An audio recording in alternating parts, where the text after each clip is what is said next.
Hello guys, welcome to Unacademy. मैं हूं Aniket Agarwal and इस सीरीज़ के अंदर हम कर रहे हैं वेरियस एक्ट्स जो कि ब्रिटिश इंडियन गवर्नमेंट ने यानी कि अंग्रेज़ सरकार ने जब भारत गुलाम था तो उस टाइम पे बनाए थे जिससे कि इंडिया को गवर्न किया जा सके। ये बहुत इंपॉर्टेंट है हमारे यूपीएससी एग्ज़ाम के लिए क्योंकि ये ना केवल मॉडर्न हिस्ट्री का पार्ट बनते हैं बल्कि इनमें से जो कॉन्स्टिट्यूशनल चीज़ें हैं जैसे गवर्नमेंट ऑफ इंडिया एक्ट्स आएंगे, 1919 आएगा और आपका 1935 का मेनली आएगा।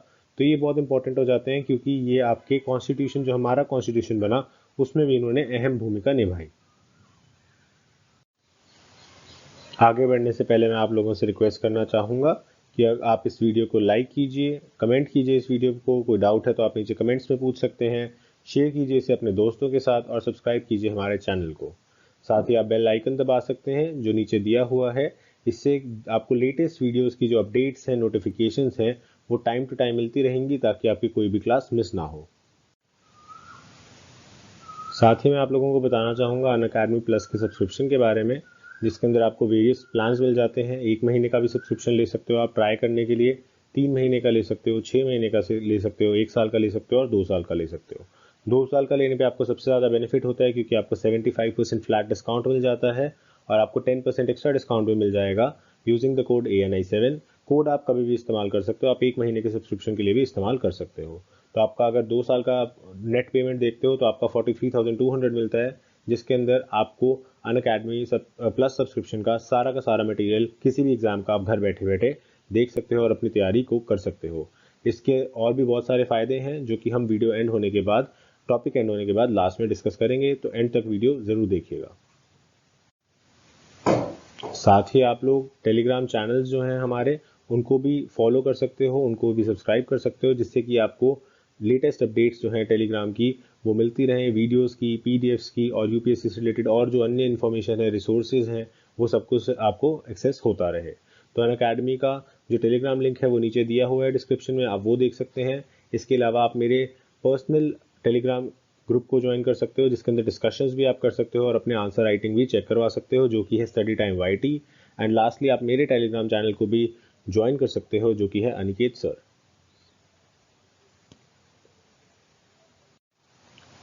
तो आज जो हम पढ़ने जा रहे हैं वो है बंगाल रेगुलेशन एक्ट ऑफ 1818। तो ये एक कॉन्स्टिट्यूशनल एक्ट नहीं है, यानी कि इसके अंदर ईस्ट इंडिया कंपनी ने जो कॉन्स्टिट्यूशनल कोई डेवलपमेंट की उसको हमने डिस्कस नहीं करना।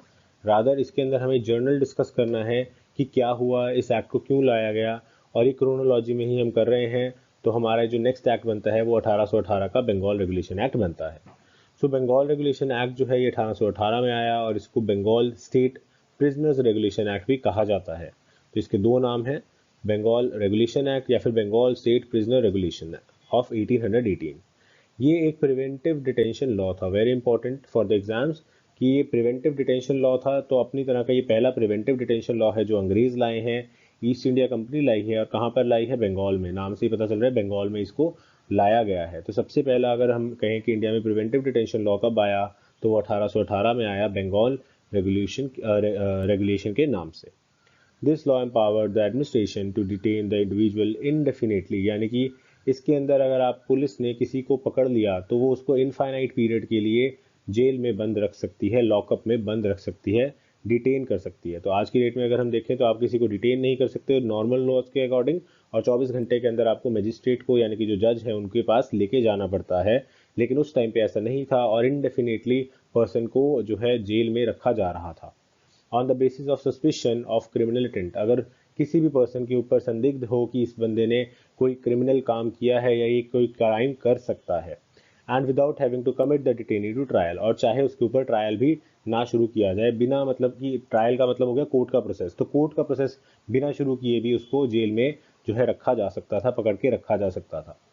इसी तरीके के लॉज प्रेसिडेंसीज ऑफ मद्रास और बॉम्बे में भी शुरू किए गए। तो अभी हमें पता है कि बंगाल के गवर्नर जनरल सबसे सुपीरियर हो गए थे, तो इसीलिए इन्हीं की देखा देखी में मद्रास और बॉम्बे प्रेसिडेंसीज के अंदर भी इस तरह के लॉज को लाया जाने लगा। तो बंगाल रेगुलेशन एक्ट के बाद एक और जो नेक्स्ट एक्ट आया अंग्रेजों ने बनाया वो था 1829 का बंगाल सती रेगुलेशन एक्ट। तो रेगुलेशन एक्ट हमने देख लिया, it was a preventive detention act, ठीक है, वो प्रिवेंटिव डिटेंशन लॉ था। अब बंगाल सती रेगुलेशन की बात करते हैं, ये 1829 में आया। अगेन बहुत इंपॉर्टेंट है क्योंकि ये सोशल रिफॉर्म से भी रिलेटेड है, तो आपको इस पे क्वेश्चन भी आ सकता है। So Bengal sati regulation act जो है ये पास किया था governor general lord William Bentinck ने। वेरी इंपॉर्टेंट, कौन गवर्नर जनरल थे जब ये एक्ट पास हुआ? तो लॉर्ड विलियम बेंटिक उस टाइम पे इंडिया के गवर्नर जनरल थे और basically governor general of Bengal थे। And he made the practice of sati illegal in all of the British India. तो ब्रिटिशर्स जितने भी इंडिया की टेरिटरीज को गवर्न कर रहे थे उस पूरे के पूरे एरिया के अंदर सती प्रथा जो है, जिसके अंदर एक विधवा को जिंदा जला दिया जाता था, उसको बैन कर दिया गया और उसको इलीगल कर दिया गया। अगर आप इस तरह का कुछ करते हैं तो उस केस के अंदर आपको जेल हो जाएगी और आपको जो है अगर मर्डर माना जाएगा, कोर्ट उसे मर्डर मानती है तो आपको मर्डर की सजा भी दी जा सकती है। तो इसको स्ट्रॉन्ग एक्ट को लगाया गया था। तो आप ये देख सकते हैं दो मेन पर्सन्स जिन्होंने किया, एक तो Lord William Bentinck and secondly Raja Ram Mohan Roy, जिन्होंने सारा का सारा ग्राउंड वर्क किया था जिसके कारण ये चीज़ हुई। तो अगेन आपको यहाँ पे एक और चीज़ याद रखनी है कि इसका इम्पैक्ट जो था ये काफ़ी ज़्यादा नेगेटिव रहा ब्रिटिशर्स के ऊपर, क्योंकि 1857 का रिवोल्ट हो गया जिसके बाद अंग्रेज सरकार ने कहा कि इंडियंस ने जो बुरे काम करने हैं करने दो। तो इंडियंस ने जो करना है करते रहें, जैसे रहना है रहते रहें। अगर उन्होंने समझदारी नहीं सीख ली, अगर उन्होंने इंसानियत नहीं सीखनी तो ना सीखें, क्योंकि इस एक्ट के पास होने के कारण बहुत सारे हिंदूज जो थे वो अंग्रेज़ों से नाराज़ हो गए थे और उनको लगा कि कहीं ना कहीं हमने इनके धर्म में सोशल रिफॉर्म्स लाने की कोशिश की, इनके धर्म को साफ़ सुथरा करने की कोशिश की, इनकी सोसाइटी को साफ़ सुथरा करने की कोशिश की। इससे हमारा नुकसान हुआ 1857 के रिवोल्ट में। तो इसीलिए अंग्रेज़ों ने 1857 के बाद हर तरह के धर्म से अपना नाता तोड़ लिया और कोई भी सोशल रिफॉर्म करना बंद कर दिया, जिससे कि लोगों की जो माल प्रैक्टिसेस थी, बुरी आदतें थी या धर्म के अंदर आई हुई बुराइयां थी, वो और ज़्यादा बढ़ने लगी, वो और ज़्यादा कट्टरपंथी होने लगे। तो sati was a practice of immolation. Immolation का मतलब होता है किसी को जिंदा जला देना, of Hindu women on the death of her husband on her funeral pyre. तो उसकी चिता के ऊपर ही जब उसको अग्नि दे रहे होते थे हस्बैंड की डेड बॉडी को, तो उसी के साथ उस जिंदा विधवा को भी जला दिया जाता था। इस प्रैक्टिस का कोई भी वैदिक सैंक्शन नहीं है, किसी भी वेदों में किसी भी शास्त्रों में इस चीज़ को नहीं लिखा हुआ, लेकिन फिर भी इसको किया जाता था। अब इसके पीछे कई सारी स्टोरीज बनी है कि किस तरह से सती प्रथा शुरू हुई एंड ऑल, लेकिन इसका जो मेन हमें एग्जाम्पल देखने को मिलता है वो राजपूत से मिलता है, क्योंकि राजपूत वुमेन इस तरह का जो है जौहर वगैरह आपने देखा होगा, तो उसके अंदर वो लोग ऐसा करा करते थे ताकि उनको कोई इन्वेडर टच ना करे, वो अपने हस्बैंड के साथ ही खुद को जला लिया करती थी। एंड हमें राजस्थान साइड में बहुत ज़्यादा एविडेंसेस मिलते हैं सती प्रथा के। तो हो सकता है धीरे धीरे ये चीज़ कहीं ना कहीं वुमेन के कैरेक्टर के साथ एसोसिएट होने लगी कि अगर आप वुमेन हैं तो आपका जीवन आपके पति के साथ ही है, उसके साथ ही आपका जीवन खत्म हो जाएगा। और अगर आप एक ऑनेस्ट वुमेन थी, अगर आप एक पवित्र आत्मा थी, पवित्र वुमेन थी, तो आपको उसके साथ ही जल जाना आपकी ड्यूटी है। तो कहीं ना कहीं एक गलत तरह का संस्कार औरतों के अंदर, लोगों के अंदर भर दिया गया और औरतों को फोर्स किया जाने लगा। और उस टाइम पे भी राजस्थान में भी वॉलंटरी होता था, यानी कि अपनी मर्जी से कोई जाना चाहता है आग में तो जाता था। लेकिन यहाँ पर हमें देखने को मिलता है कि ज़बरदस्ती लोगों को आग में धकेला जाने लगा था, जिसके कारण ये बहुत बड़ी कुप्रथा बन गई थी। The widow was suppose to ascend to heaven and this was considered the ultimate sacrifice and proof of the women's devotion to her husband. तो अगेन आप देख सकते हैं कि ये कहा जाता था औरत को कि अगर तूने ऐसा किया तो तू स्वर्ग में जाएगी, तेरे को स्वर्ग में स्थान मिलेगा और ये तेरा अल्टीमेट सेक्रीफाइस होगा अगर तू अपने पति से प्यार करती थी। पति परमेश्वर जैसा है, तू उससे प्यार करती थी, तेरे को उसके साथ ही मरना होगा। तो ये बहुत ही गलत तरह का एक संस्कार, बहुत ही गलत तरह का एक आप कह सकते हो वैल्यू, जिसको अब वर्चू, एक गलत चीज़ को वर्चू बना करके नेक्स्ट जनरेशन को फीड किया जाता था, जिससे कि ये बहुत ही बुरी वाइस हमारी सोसाइटी के अंदर आ गई। कई औरतें जो इसको जेन्युइनली करती थी वो भी गलत था, क्योंकि उनके दिमाग में इस चीज़ को, एक गलत संस्कार को कूट कूट के भर दिया जाता था। और जो उनसे ज़बरदस्ती करवाती थी तो वो तो और भी गलत था, वो तो अपने आप में एक मर्डर से कम नहीं था। Many cases of sati were voluntary where as some were force. तो बहुत सारे सती के केसेस ऐसे थे जो कि वॉलंटरी किए जाते थे, तो जिसको आज की डेट में हम सुसाइड से कम नहीं कह सकते, और बहुत सारे फोर्स थे जो कि मर्डर से कम नहीं है। Raja Ram Mohan Roy, the great Hindu reformer from Bengal, fought many social evil practices prevalent in the Hindu society of Bengal, and Sati Pratha was one of them. तो again जो राजा राम मोहन रॉय थे, जैसा मैंने आपको कहा था कि मोस्ट प्रोमिनेंट मैन जिन्होंने हिंदू सोसाइटी के अंदर ये सोशल इविल्स को निकालने का काम किया, उन्होंने असली हिंदुइज्म को बाहर लाने की कोशिश की, तो वो राजा राम मोहन रॉय थे। और उन्होंने बहुत सारे सोशल इविल्स को जो है निकालने के लिए लड़ाई लड़ी, और उसमें से जो मेन सोशल इविल जिनके खिलाफ इन्होंने सारा काम शुरू किया वो था सती प्रथा, जिसके कारण ये काफ़ी ज़्यादा मशहूर भी हुए और इन्होंने लॉर्ड विलियम बेंटिक से भी इस बारे में बात की, जिससे ultimately Bengal sati regulation act 1829 का आया। He had witnessed the live immolation of his own sister-in-law। तो इन्होंने अपनी खुद की भाभी को जलते हुए देखा था। तो इनकी भाई की डेथ हो गई थी, जिसके कारण इनकी जवान भाभी को जिंदा जला दिया गया था, जबरदस्ती जला दिया गया था और वो तड़पती रह गई थी। तो इस सीन ने उनको जो आत्मा है, उनकी आत्मा को झंझोड़ के रख दिया था, उनके रोंगटे खड़े हो गए थे। और जिसके बाद उन्होंने अपना ध्येय बना लिया था, अपना ऑब्जेक्टिव बना लिया था लाइफ का, कि इस कुप्रथा को वो पूरी तरह से भारत से खत्म कर देंगे। And he started the struggle against the practice in 1812। तो 1812 से ही उन्होंने लड़ाई शुरू कर दी कि मैं इस प्रैक्टिस को टोटली खत्म कर दूंगा। और फिर भी आप देखिए कि इनको कितने सालों बाद सक्सेस मिला। लगभग 17 सालों के बाद ये एक्ट आया, 1812 में स्ट्रगल स्टार्ट होता है और 1829 में फलीभूत होता है। तो 17 ईयर्स का स्ट्रगल इन्हें करना पड़ा एक सोशल इविल को, एक बहुत बुरी चीज को हमारी सोसाइटी से खत्म करने के लिए। विलियम कैरी एक इंग्लिश मिशनरी थे। मिशनरी का मतलब जो क्रिश्चियनिटी को प्रमोट करने इंडिया में आए थे। उन्होंने भी कहा था ये बहुत ही ज़्यादा बारबैरिक प्रैक्टिस है। बारबैरिक का मतलब बहुत ही ज़्यादा क्रूर, बहुत ही ज़्यादा मेडिवल टाइम की बहुत ही गंदी प्रैक्टिस है, जिसके अंदर आप एक जिंदा एक आदमी को, एक औरत को जला रहे हो। जवान छोटी छोटी बच्चियां हैं, जवान लड़कियां हैं, उनको भी आप जला रहे हो। इन द ईयर 1817, तो 1817 का जो सेंसस बताता था उसके अनुसार 700 विडोज ऐसी थी जिनको जिंदा जला दिया गया था बंगाल में। तो बंगाल का डाटा आप देख सकते हो कि 700 विडोज ऐसी थी जिनको जिंदा जला दिया गया था। बहुत ही हाई नंबर है। और इसके अंदर आप कह सकते हो कि 50% से ज़्यादा ऐसी वुमेन होंगी जो अभी तो अपनी लाइफ के अंदर एंड अर्ली स्टेजेस में एंटर की होंगी, क्योंकि बहुत सारी चाइल्ड मैरिजेस भी होती थी बंगाल में।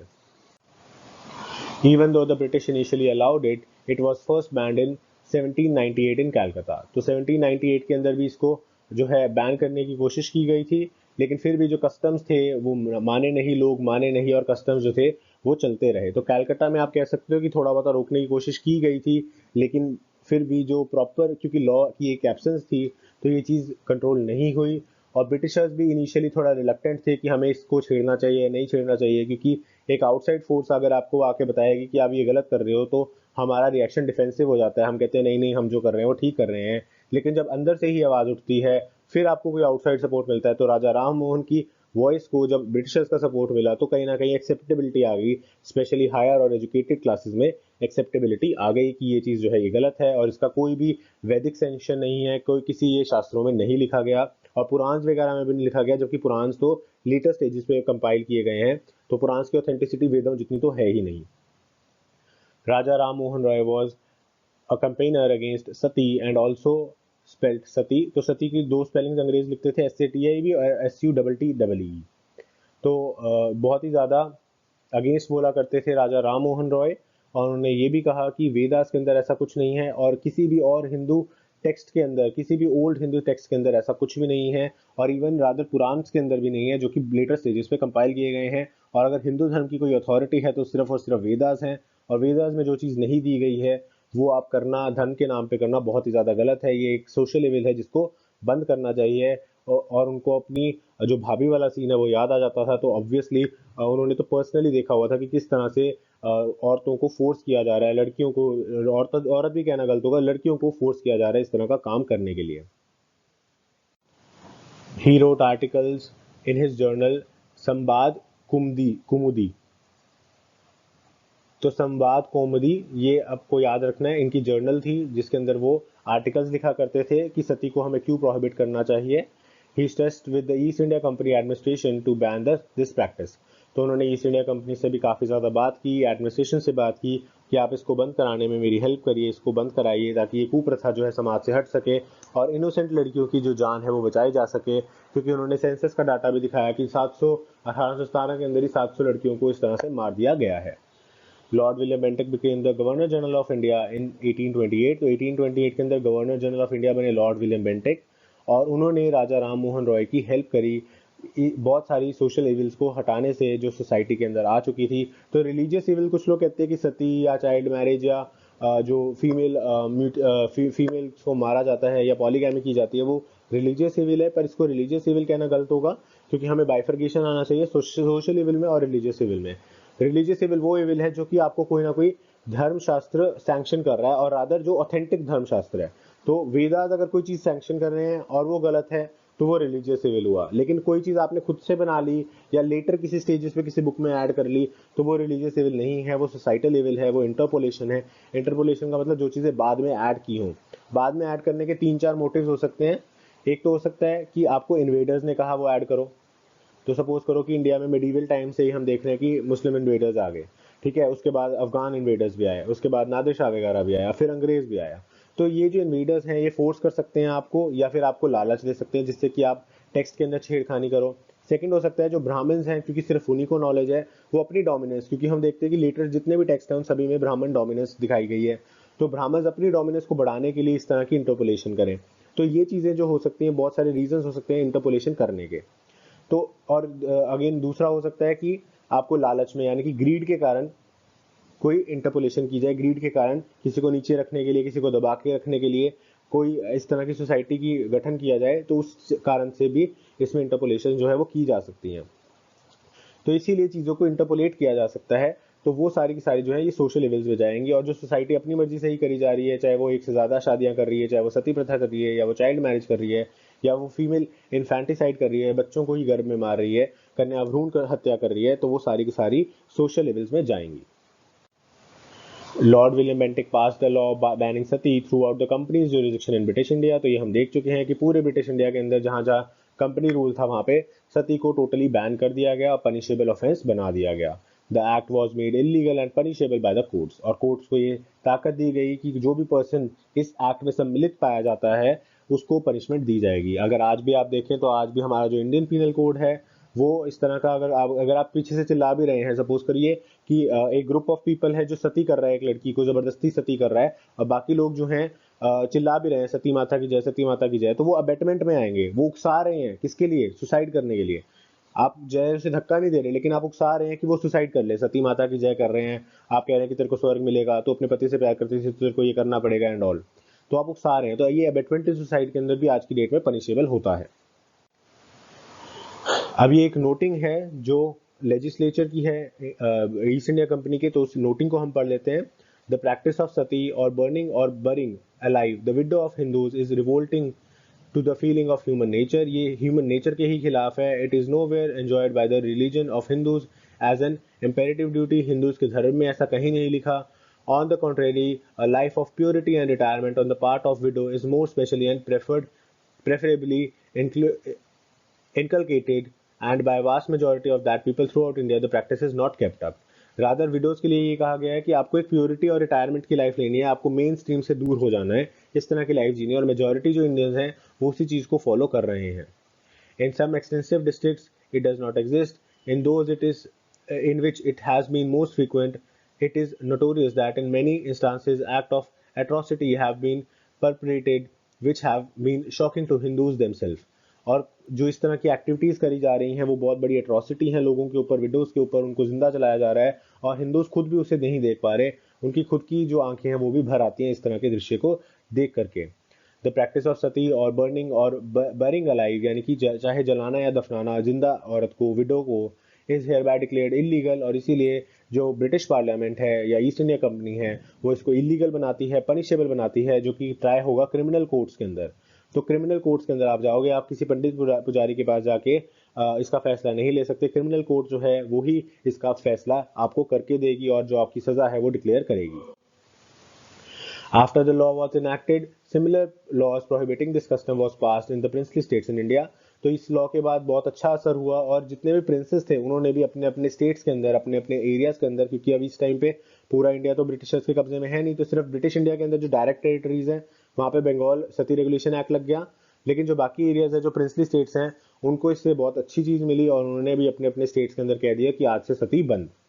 After 1861, after the control of India went to the British Crown directly, तो 1857 का रिवोल्ट हो गया। उसके बाद 1861 के अंदर पूरा का पूरा डायरेक्ट कंट्रोल ब्रिटिशर्स के पास है, ब्रिटिश क्राउन के पास है, और आपका इंडियन पीनल कोड भी आ गया 1860 में। आईपीसी आ गया, इंडियन पीनल कोड, जिसके अंदर सारे ऑफेंसेस डिफाइंड हैं। तो क्वीन विक्टोरिया ने एक जनरल बैन कर दिया सती का थ्रू आउट इंडिया। तो उसके बाद क्वीन विक्टोरिया ने एक डिक्लेरेशन दिया जिसमें उन्होंने कहा कि एक कंप्लीट टोटल बैन होगा सती प्रथा का through out India, journal ban होगा, नो एक्सेप्शंस, नथिंग। तो कोई कस्टम्स, कोई किसी चीज़ का आप सहारा नहीं ले सकते, सबको पनिश किया जाएगा।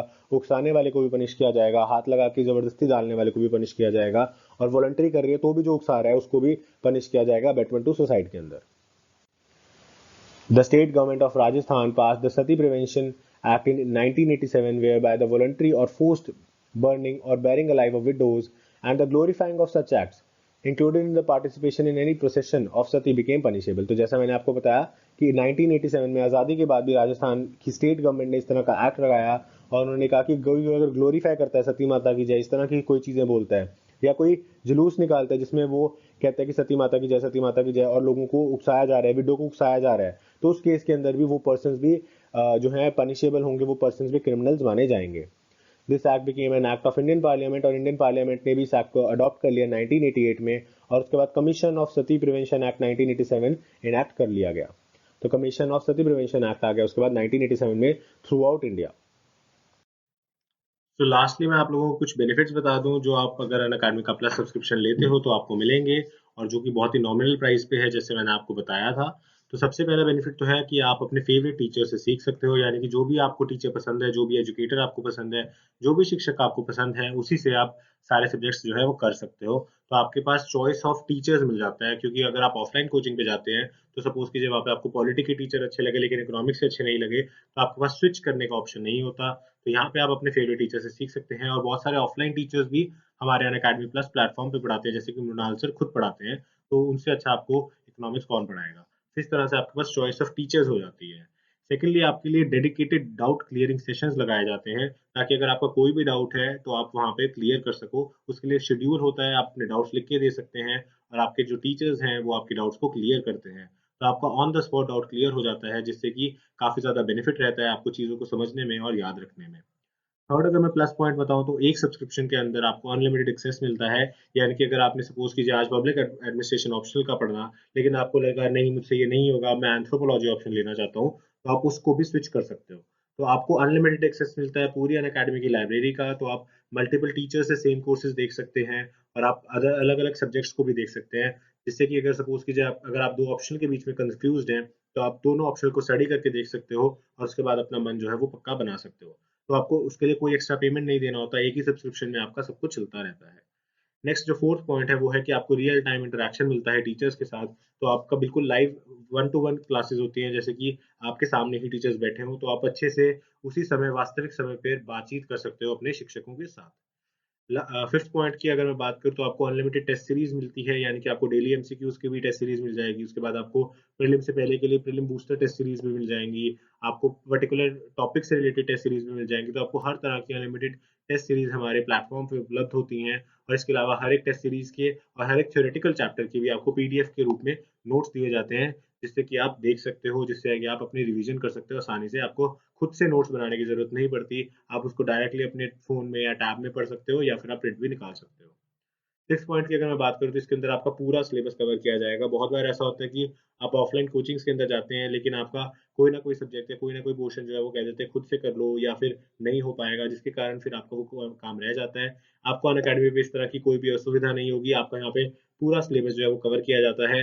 डेली क्लासेस होती हैं, टाइम टू टाइम क्लासेस होती हैं, और बहुत सारे ऑफलाइन कोर्सेज भी बना चुके होते हैं, जिसको आप एक्सेस कर सकते हो अगर आपको किसी चीज़ में कोई डाउट रह जाए तो। एंड लास्टली अगर मैं बात करूँ तो आप सारी की सारी वीडियोस को डाउनलोड करके रख सकते हो अपने पास, और वॉच कर सकते हो ऑफलाइन। यानी कि सपोज कीजिए आप किसी ऐसे एरिया के अंदर रहते हैं जहाँ पे इंटरनेट नहीं चल रहा, या जैसे अभी साइक्लोन आया था तो उड़ीसा के जो एरियाज हैं वहाँ पे इंटरनेट अफेक्ट हो गया। तो इस तरीके से अगर आपको कोई भी नेचुरल कैलेमिटी हो जाती है, या आप किसी भी और रीजन से आप इंटरनेट को एक्सेस नहीं कर पा रहे हैं, तो आप अपनी सारी की सारी वीडियोस को, जो भी आपके रिलेवेंट टॉपिक्स हैं, उनको डाउनलोड करके रख सकते हो, और आप जब चाहें उन्हें ऑफलाइन देख सकते हो। जिससे कि अगेन आपका बहुत ज़्यादा टाइम बच जाता है, और आपका अगेन आप पूरा का पूरा जो आपका स्टडी का टाइम टेबल है वो अफेक्ट नहीं होता, वो यूं का यूं चलता रहता है। तो these are the main benefits of joining Unacademy plus. इसलिए आपको अन अकेडमी प्लस जो है वो जरूर ज्वाइन करना चाहिए। एंड अगर आप लंबी रेस के घोड़े बनना चाहते हो, बेसिकली अब अभी आप वर्किंग प्रोफेशनल हैं, या अभी आप कॉलेज गोइंग स्टूडेंट हैं, अभी आप मन बना रहे हैं, तो आपके लिए जो 2 साल का सब्सक्रिप्शन मैंने आपको पहले बताया था वो बहुत ज़्यादा इंपॉर्टेंट है। वो बहुत ज़्यादा सस्ता भी पड़ता है आपको, और सिर्फ 43,000 रुपीज़ के अंदर आपको 2 साल के लिए एक्सेस मिल जाता है पूरी अन अकेडमी लाइब्रेरी का।